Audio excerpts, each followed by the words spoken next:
operation that involves the world against ISIL. So far, we've seen some important successes. Stopping ISIL's advance on Erbil, saving many civilians from a massacre on Mount Sinjar, retaking the Mosul Dam, destroying ISIL targets and fighters across Iraq and Syria. Obviously, at this point, we're also focused on the fighting that is taking place in Iraq's Anbar province, and we're deeply concerned about the situation in and around the Syrian town of Kobani, which underscores the threat that ISIL poses in both Iraq and Syria, and coalition airstrikes will continue in both these areas. So we are united in our goal to degrade and ultimately destroy ISIL so that it's no longer a threat to Iraq, to the region, or the international community. But I want to make it clear that as they make decisions about what the options are, Kobani does not define the strategy of the coalition with respect to Daesh. Kobani is one community, and it's a tragedy of what is happening there.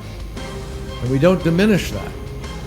But we have said from day one, it is going to take a period of time to bring the coalition thoroughly to the table, to rebuild some of the morale and capacity of the Iraqi army.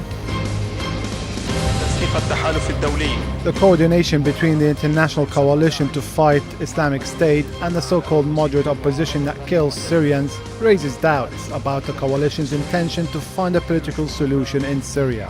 Here they are the results of Washington's support of terrorists that they call moderate when they targeted Syria's children in the blast that hit Akrama schools and Homs, unarming kids by giving them money and fake religious arguments.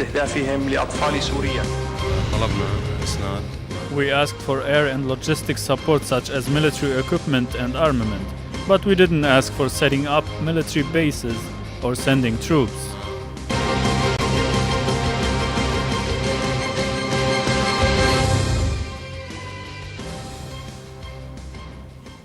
Welcome to the show. You're watching Between the Lines with me, Sergeant Preradovic.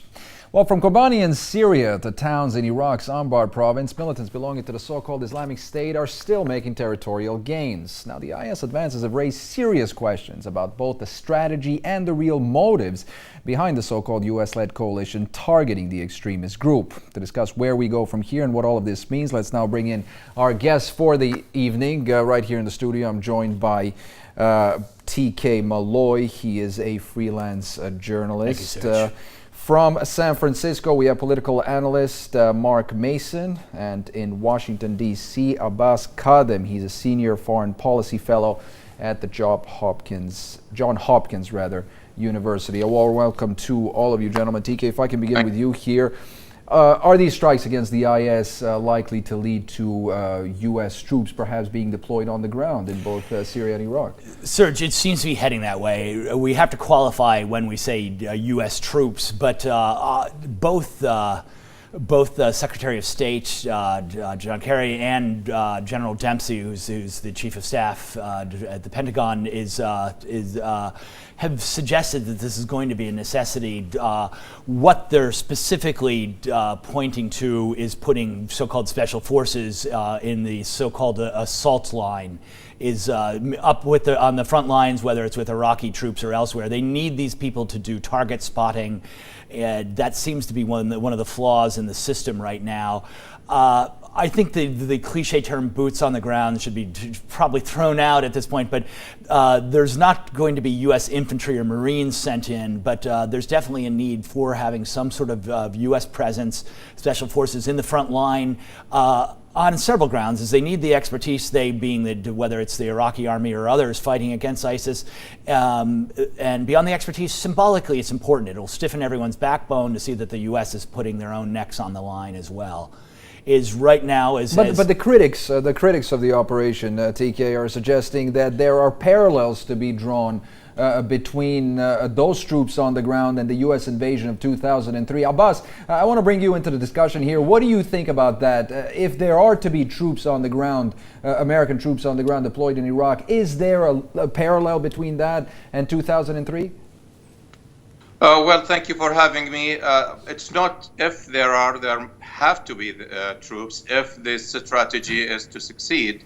You cannot defeat a group like ISIS the way they are fighting. They are not an army with strategic interests to bomb from 30,000 feet up in the air. So you have to have troops. I don't believe that the modus operandi of the operations will be exactly like the 2003. 2003 was meant to defeat the regime of Saddam Hussein essentially put in place another government and another system. But that, Abbas, I'm sorry to cut you off there, but that essentially ended up creating groups like the Islamic State. I mean, if we look at its origins, it begins with the U.S. invasion of Iraq. Well, that's another question. These groups are a byproduct of the invasion. It was not one of the goals of the invasion, or even an intentional product of the invasion. But what I'm talking about here is how the situation will be. I believe that there is a difference right now. The areas where ISIS is setting foot are now calling for the United States to come in. They prefer U.S. troops than, say, Iraqi troops, because they have been having problems with the accepting the Iraqi military and the associated groups that are fighting with it, mainly Shia so-called militias. So I think that... Okay, let me stop you right there, Abbas, because I want to bring in Mark into the discussion. Mark, there's been a lot of speculation about the ulterior motives of this so-called U.S.-led coalition against the IS. Some have suggested that the goal all along was to put U.S. troops back on the ground in Iraq and perhaps extend that presence in Syria. The context is, both domestically and internationally, that President Barack Obama is violating international law. Let's begin with that. At least it's thrown out, nobody cares about it, but he is violating international law. He does not have UN Security Council approval to do this. He knows he can't get it. He burned the Security Council when he invaded Libya. The Security Council is not going to fall for this again. He's also violating our own Constitution, if that matters at all. He doesn't have constitutional authority to put any boots on the ground, any soldiers whatsoever. So that's a context that I think is useful to encapsulate that we have an empire. It's taken over from the British Empire, and it just kind of goes around the world. It does whatever it wants to do, except we have domestic elections. We have congressional elections coming up here in just less than a month, and he has promised not to put any soldiers on the ground, and he's going to at least have to wait to break his promise until after the congressional elections. The public opinion polls here in the U.S. already show today, that 60% of the American people say he's doing it all wrong. So there's no way politically and domestically that he can possibly put any soldiers on the ground before the middle of November, really. And the bombing will presumably continue, the illegal bombing. TK, your response to that? Yes. Dr. Mason is correct, at least in terms of the War Powers Act. The UN is a little bit sketchy because, as Mr. Moon, for instance, is suggesting that something needs to be done, particularly in the case of Kobani and also in the case of Sinjar, to stave off massacres. Obama does need to go to the U.S. Congress to get the War Powers Act permission to put boots on the ground, is to have U.S. infantry join the fight.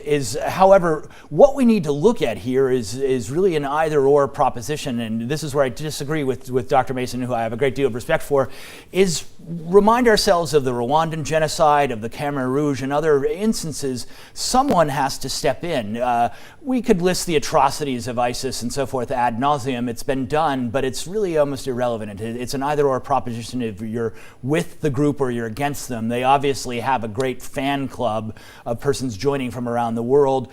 to me, ISIS is a cancer, and it is something that. Okay, but TK, what went wrong there? Because Washington initially said that this was going to be an air operation, a coalition of 40-some countries. Nothing's gone wrong yet. It's just well, clearly it has. I mean, the IS is still making territorial advances in Kobani and Anbar. They're on the doorsteps of Baghdad. I'm not going to shill for the U.S. Air Force on this one, Serge. But yes, if going wrong is that the fact that ISIS seems to have grown stronger and gained more territory, then yes, is obviously there's been miscalculations all along. Is early on when ISIS went barreling into Anbar province across the Iraqi border, the CIA said that they had misestimated how many persons.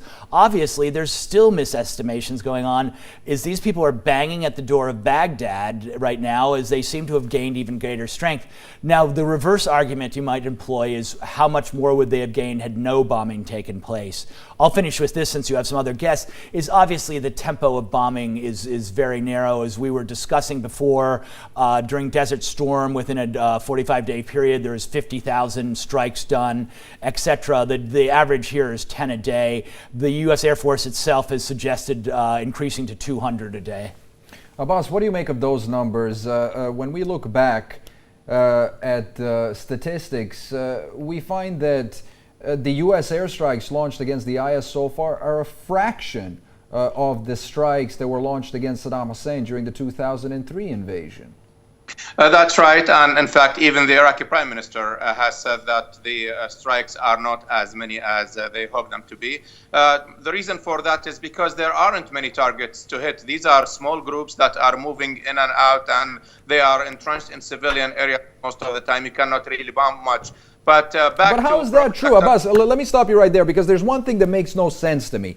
These guys are out in the open. They're advancing on Kobani. They're advancing in Anbar. How is it impossible to stop them from doing so? You cannot stop them from doing so from the air, from so far away. It's very hard to say who is civilian and who is ISIS at that point. It is, this is something like really, literally, in many places around the cities, is like street fighting and guerrilla. Okay, technical difficulties there with Abbas. Mark, I want to jump over to you in San Francisco. Your thoughts on that? I mean, if we look at the effectiveness of this operation, it really does raise serious questions about not just the commitment, but perhaps ulterior motives. Again, I think context is crucial here. Why aren't we bombing Saudi Arabia? For that matter, why aren't we bombing Mexico? And why would we do that? We were told that ISIS is like this horrible thing, and they are bad people. Okay, no problem there. They beheaded 2 people. Saudi Arabia beheaded more than 24 people last month. They routinely behead people. They beheaded someone for something called sorcery. So they're killing people and beheading them for something that goes back to the medieval ages. They beheaded someone for sorcery. Right, tell me what that is. Mexico, the Mexican police, there are 43 missing students. We need to talk about this context, because if the U.S. is going to bomb Syria and Iraq, okay, why Mark? Why isn't it bombing Mexico? The police killed 43 students. So why don't we bomb Mexico? Why are the Americans bombing ISIS? Mark, why are the Americans bombing Iraq and Syria then? They're actually, the reason they're not effective in any way at all, because they are hitting oil refineries and Syrian oil complexes. They're blowing up oil refineries. Why? Why would they do that? Because they want Assad out of there. It's all about the oil and the pipelines and the Iran-Iraq pipeline, and the U.S. insists that it's going to totally control the flow of oil through the Middle East region, and it does not have control over Assad. This whole thing is a ruse that was used, that began last year, as we all know. The U.S. government wants Assad out, and that's the only reason that they're bombing the oil refineries. The global price of oil has been dropping dramatically here. I go to the pump, and the price in Syria is skyrocketing because the U.S. is hitting oil refineries. Why would they do that?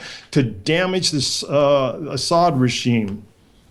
Abbas, that's a very important point there. When we're talking about Syria and Iraq, we have to separate the two, don't we? Because for the Americans, Baghdad's role in this coalition and in this fight against the IS is not exactly the same as Damascus's role. Well, again, I think, yes, we have to separate these two cases when we talk about them. But in fact, the United States policy and strategy has to couple these two things, because you cannot fight ISIS in Iraq and sort of indirectly help it in Syria. The U.S. strategy in Syria is a mess. They want their cake and they want to eat it too. They want to defeat ISIS and they want to defeat Assad, and these two are on opposite goals and sides. They also, there are also other groups. It is very hard to tell who the good guys and of course there are no good guys in the Syrian Assad terrorist opposition somehow conflict. So I think you cannot do both things in Syria right now, defeat both ISIS and Assad. Initially, the United States said ISIS first, and that sounded like a strategy that makes sense. But the problem is that most of the allies in the region, the Turks, the Saudis, the Qataris, and others, do not want to agree with this. They want Assad and ISIS at the same time, or preferably for them, Assad goes out and ISIS stays. So, because they are the supporters of ISIS, let's face it. So in that case, the United States has no clue what has to be done in Syria until now. In Iraq, it is easier. If I may, be allowed 30 seconds to say something about what was said about the international law earlier. I don't see that any kind of violation of international law for U.S. operations in Iraq. The U.S. is not invading Iraq, and it is coming according to a security agreement loosely defined between Iraq and the United States, and the Iraqi government is not objecting to that. And certainly, there is no violation of international law. However, yes, the president has to. Okay, Abbas, I'll come back to that point in a moment. I want to jump over to TK here. I want to pick up on a point that Abbas made there about this coalition, because you seem to have a lot of countries here with completely different priorities. Washington is not exactly calling the shots. I mean, if we look at Turkey, their priorities are not about fighting the IS. They have Assad on the top of their agenda, keeping the Kurds in line, and then maybe a distant third. I'll jump in. I see where your question's going. Abbas hit the nail on the head regarding that one. As is typical in the Middle East, is there's a lot of gamesmanship, and I will even go so far as to say backstabbing going on, different agendas and so forth. In the case of Mr. Erdogan, for instance, he is not allowing anyone to assist this Kobani Kurds, the YKP, if I have it correct, because of the relationship with the Turkish Kurds. Seems like he'd rather bomb the Kurds than fire on exactly. The PKK, whereas Mr. Barzani, who is the head of the Kurdistan Regional Government in North Iraq, has a close relationship with Turkey because of, for economic reasons, oil is they are shipping, and therefore it's questionable how much help they are giving their brother Kurds as well.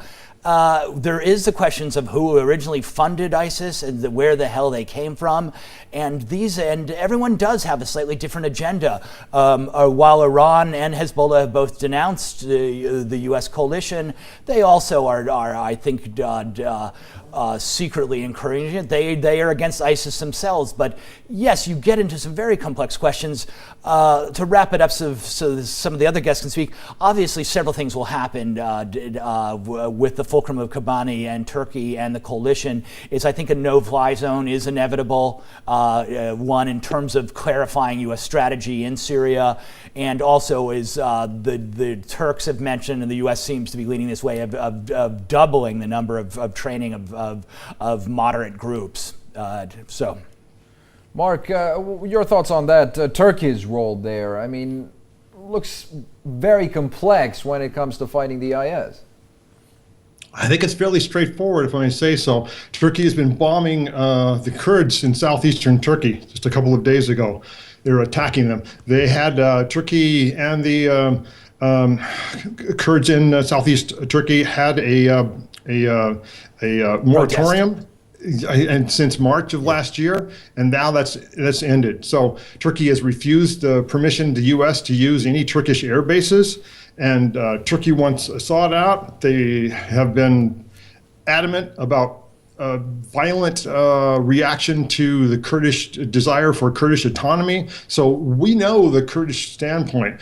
So we have a context really where I think we really the U.S. needs to get out. The U.S. goes into places that are bad and it walks away, and whenever it does, it's when it's worse. It makes a bad situation and it's worse, and committing war crimes. We're talking about war crimes, we're talking about violations of international law and human rights violations. And we need to bring the people into this discussion at some point. Where do the Kurdish people and the people of Syria and the people of Iraq actually just cut down the fences? These boundaries are being defended by tyrants, by Erdogan and Assad in Syria, and the joke that's in the puppet government that's in Iraq.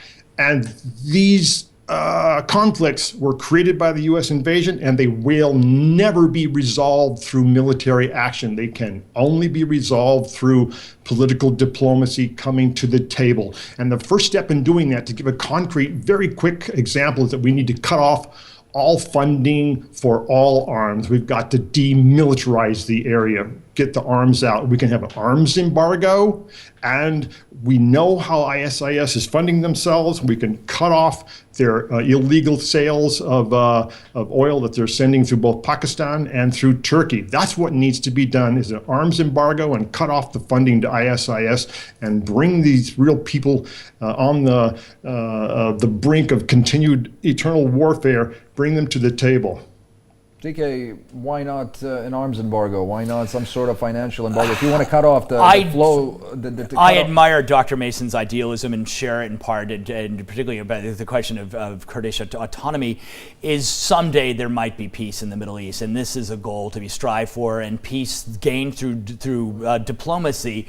In the meanwhile, it would seem that an armed struggle has to take place. There has to be a winner and loser.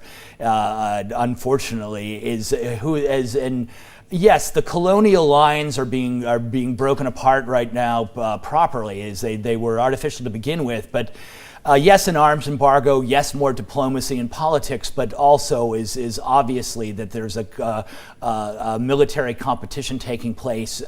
Whether we say the U.S. or put another moniker on it, coalition or anything else, is one has to decide who should be a winner or loser in this case. Ideologies are relative, of course, but I think ISIS has demonstrated themselves as above and beyond in terms of savagery and their murderous belief. What's referred to as takfiri is their ideology is singular, and and Dr. Mason mentioned it's well beyond 2 people being beheaded. The 2 Americans is that when they went into Sinjar, for instance, they must have killed. Massacred 2,000 of the Yazidis. They have massacred people all over. They have raped women. They have brought women into sexual slavery. They're trading in drugs, etc., contraband. And it's not simply beheading 2 American journalists live on TV. That's the least of it. Abbas, Mark there talked about the Baghdad government. Now, the Baghdad government has said that it does not want foreign troops on the ground, but it is asking for assistance from the air. Yeah, the Baghdad government doesn't really know how to operate right now. Let's remember, it's a government in transition, and this is one of the problems that happened to Iraq. They changed horses in the middle of the race, and that is a bad thing.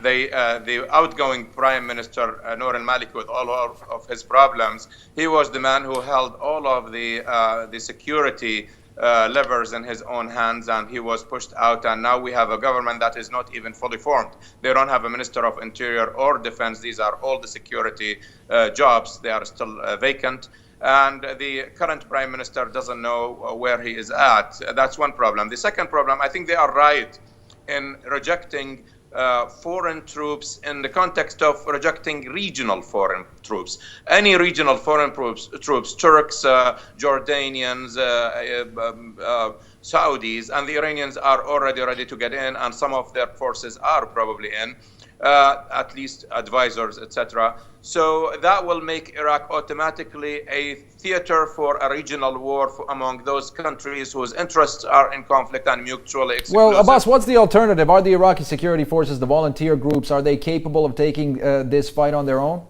It's very hard to train them right now. It's too late. The U.S. missed 11 or almost 12 years of opportunities to train a credible Iraqi force. They didn't do so. They didn't also equip the Iraqi military. So now I am afraid that we have no option but U.S. troops if we were to use any troops whatsoever. The Iraqi military has so many loyalties. There is no trust in it. The only ones who are fighting and gaining ground and doing a great job in the fighting with all of the problems associating with their existence are the Shia popular levies, al-Hashd al-Sha'bi they call them. And these are the people who came and sort of in response to say Grand Ayatollah Sistani's fatwa. And they are fighting so well because they have a clear doctrine. They are homogeneous, all Shia, and they have one loyalty to their own leaders. But the Iraqi military has so many loyalties. Their officers are not trustworthy, and their training is not that good. So I am afraid that the only option, if there are troops, are U.S. troops. There could be something like a NATO troops, but the NATO will bring you Turks anyway. So it's going to be a problem. But I believe another option, I don't know if the United States can pull it together, is to have a coalition led by the United States with guarantees by the United States that the fight is going to be only for the sake of fighting ISIS and not regional score settling. But that will be hard because, again, it will involve U.S. leadership and a lot of U.S. troops. So either way, that would be virtually impossible. We've had promises like that before, and we know how that ended up. Mark, I want to jump. Mark, I want to jump over to you. Isn't it obvious at this point that there is only one fighting force to be employed against the IS, and that's the Syrian military? And as Abbas mentioned, there these resistance groups. Shia-led resistance groups, some of them backed by Iran. Yes. The U.S. is the war criminal in this. For every bomb the U.S. drops, and let's say it kills 10 people on the ground, 100 new people are angry, furious, absolutely furious. So everything the U.S. does turns to destruction and death. And that the blowing up stuff, blowing up infrastructure, such as the oil facilities of the Syrian oil industry, and blowing up people, that creates infrastructure that's damaged, that basically hurts the Assad regime. It doesn't do anything to ISIS because the U.S. doesn't care about ISIS. They're just a pawn in this game to get rid of Assad. Dr. Mason, if I might chime in, and I do agree. I listened to you carefully, and I didn't interrupt, so I'm going to finish, if I may. Please. Here.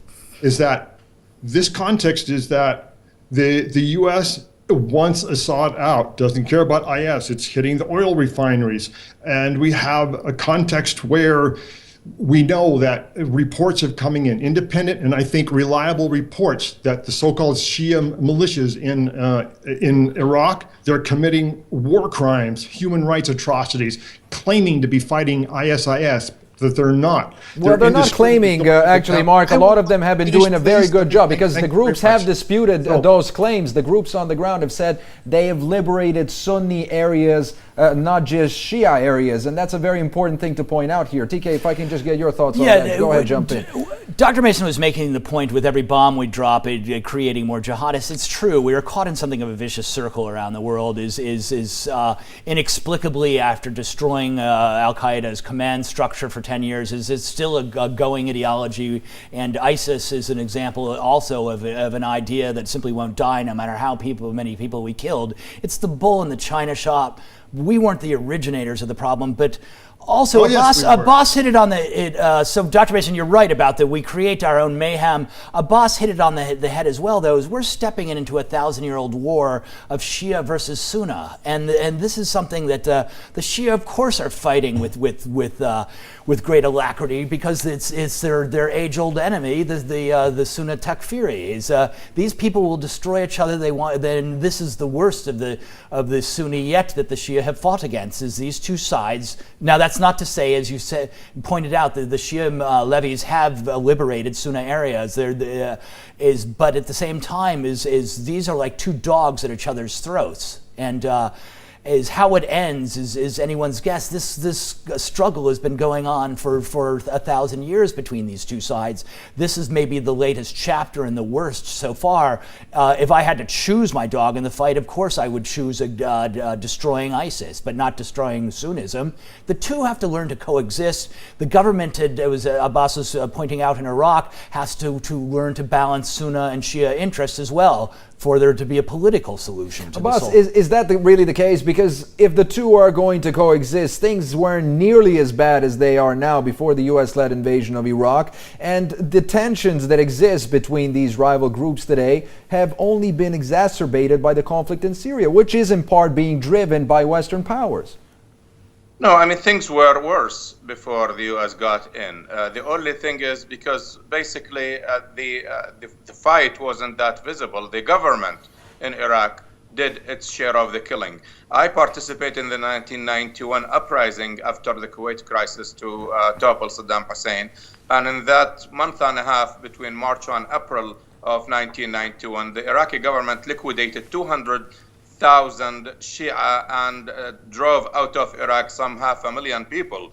The Iraq-Iran war claimed more than 1 million Iraqis. The fighting, and there is no family without 2, 3, 4 people who were taken and executed and put in mass graves. Let's not forget that. Yes, we did not have the Sunnis or Sunni tribes going out in the streets and killing their Shia neighbors because the government did it for them.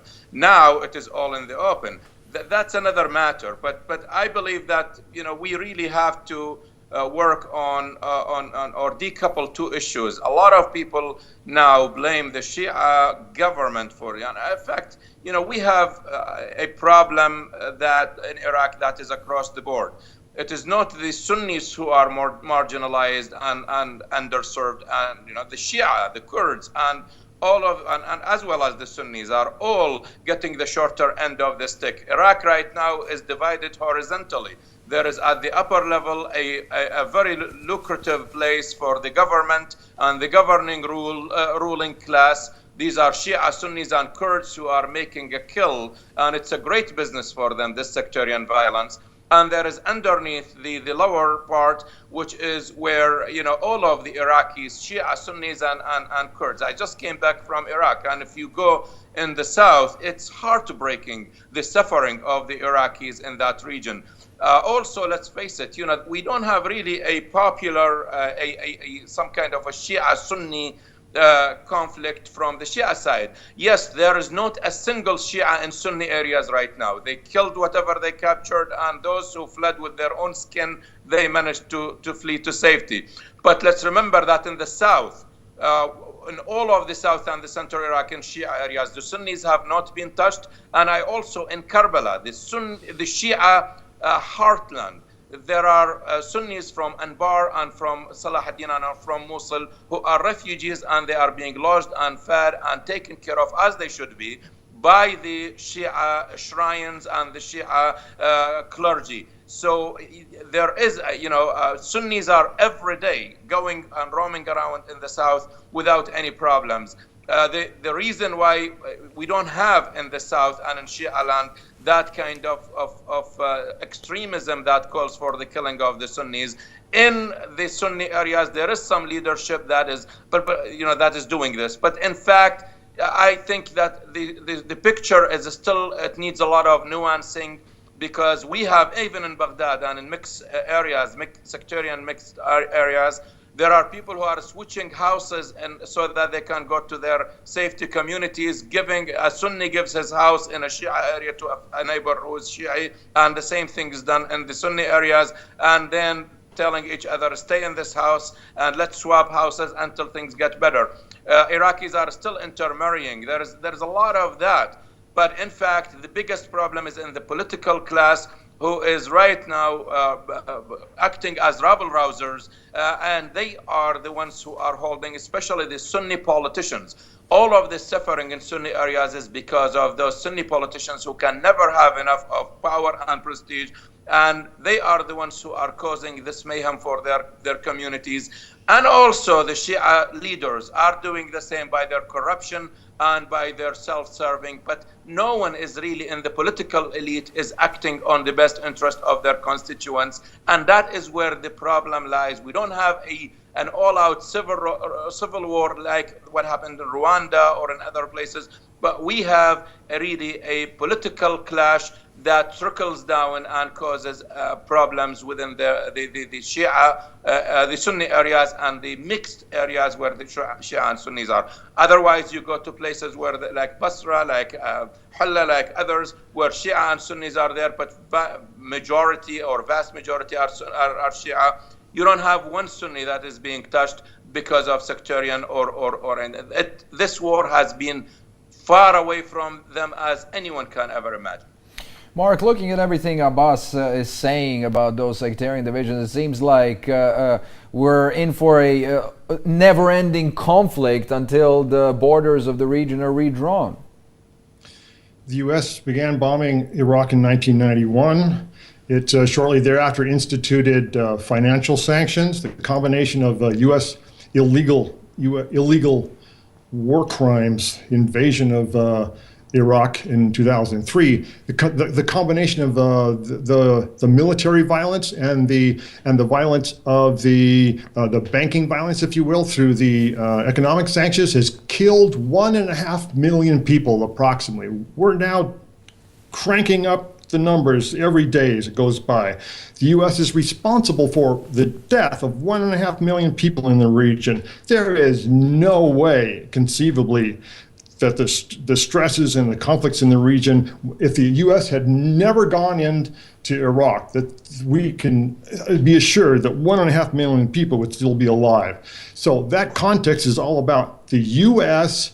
and oil. We're not talking about oil. The U.S. doesn't care about the Iraqis, the Syrians, the Turks, the Kurds, IS, anybody. It is going to control the pipelines. It's going to block the Iran-Iraq-Syria pipeline that's been proposed, a $10 billion natural gas pipeline that would feed gas to Europe. And the U.S. says, no, we're going to control this. Assad essentially is one of the very few dictators in the region.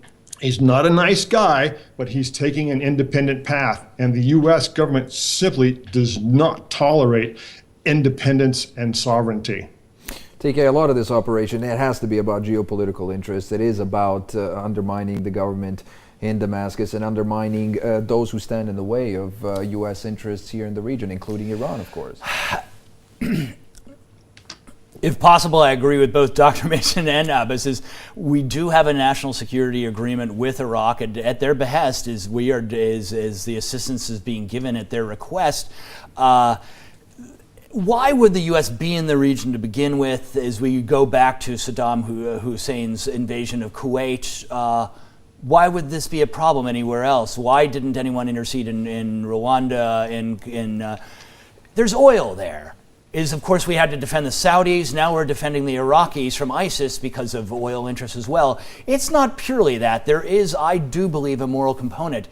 I want to touch briefly on a point that I was made, and we discussed this in the program several weeks ago. I hold out the possibility for a diverse Federal Republic of Iraq surviving this. We'll have an Iraqi state, a federal republic that includes all sects and creeds. I think this is a possibility, and is not a question of the U.S. equation necessarily whatsoever, but the Middle East left up to its own devices as well. If we go take Dr. Mason's argument to extreme, the U.S. simply removes from the region, which I'm sure many U.S. citizens would be glad to see. What happens then? I don't know. Abbas, your response to that, and is that a possibility, creating a federal state in Iraq? Again, I mean, this is all, there isn't no right and wrong argument, in fact, but, we have to be sort of careful of expecting things that are probably not sitting well with reality. In my last trip to Iraq, just about a month ago, I found much less commitment to a unified Iraq among many of the people that in the area I grew up in, basically central and southern Iraq. People, there so much blood has been shed to sort of have people commit to an already weak notion of an Iraqi identity, from a Shia perspective at least. The Kurds definitely don't want to be part of Iraq. So, I believe that the least painful situation is to maybe work out some kind of a division that would be saving people a lot of agony and blood. It's very hard to say that, and I know it's unconventional and not popular to say it as an Iraqi American, but definitely that seems to be the reasonable case right now. Also, I believe, here we really talk about a country that is still feeling its way around where its future will be. And we have to be careful in terms of dictating, on the Iraqis what they want to do. But clearly, I don't see that Iraq emerging of this crisis the same way it was when it entered. A lot of the myths, a lot of the rosy pictures and imagined pictures Iraqis had in their minds had been shattered by the realities of the massacres. Only in Camp Speicher, 1,700 Shia cadets have been slaughtered by Sunni tribes from Tikrit. In Anbar, everybody who is caught from the south is being slaughtered, including hundreds of soldiers. There is so much of that. There is this venomous rhetoric that comes out also. Regional areas also have to be, or regional interests and regional meddling has to be considered into this. I think the region, the Saudis, the Iranians, and others, the Turks, will never leave Iraq alone in that way to allow coexistence, even them being in this coalition. Let me put it as clearly as I can. Bringing the Turks and the Saudis in a coalition to bring peace and tranquility and democracy in Iraq is like bringing Al Capone to fight organized crime. These are the ones who are, well put. And you can quote me on this. Hey, I like to make those. So basically, this is the way it is. Mark, your response, TK also mentioned there earlier, if the Americans do leave the Middle East, what happens then? The context is that the people of the regions that we now call Syria, Turkey, and Iraq, the people should decide. Self-determination. It's not for me to decide. It's not for President Barack Obama to decide.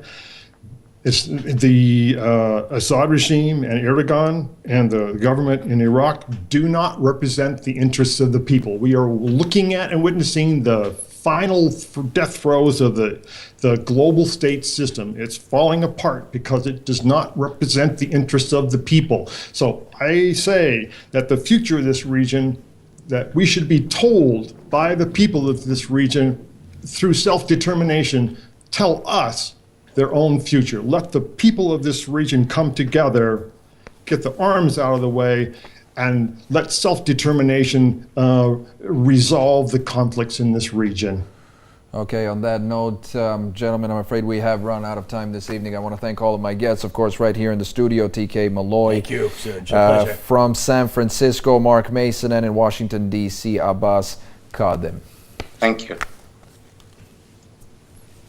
Thank you, gentlemen. Thank you very much. It's good to see you again, Mark. And thank you very much for watching this evening. Don't forget, you can catch us again at the same time next week. Goodbye for now.